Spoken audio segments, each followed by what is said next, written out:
शब्दाच्या जाती किती आहे? 8. पहिली जात कोणती आहे? नाम. दुसरी जात कोणती आहे?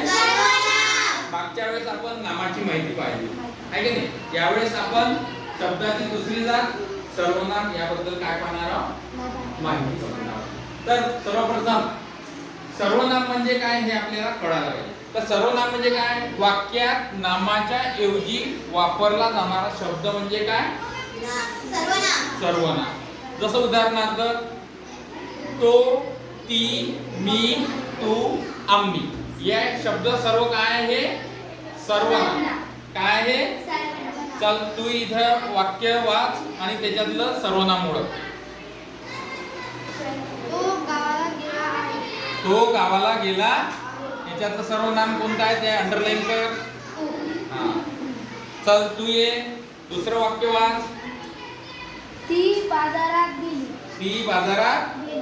त्याच्यातलं कोणतं आहे सर्वनाम ते अंडरलाईन कर. हा. चल तू ये. तिसरं वाक्य वाच. मी गाणं गातो. हा. मी गाणं गातो. तर याच्यातलं सर्वनाम कोणतं आहे? हा. चल तू ये ग. वाक्य वाच. तू इकडे. तू इकडे याच्यातलं सर्वनाम कोणतं आहे? तू. हा. तर हे 4 वाक्य मध्ये तुम्ही सर्वनाम ओळखले की पहिल्या वाक्यात तो, दुसऱ्या वाक्यात ती, तिसऱ्या वाक्यात आणि चौथ्या वाक्यात हे सगळे काय आहे? सर्वनाम. काय आहे? या वाक्यावरून तुम्हाला सर्वनाम ही संकल्पना समजली असं मला वाटते.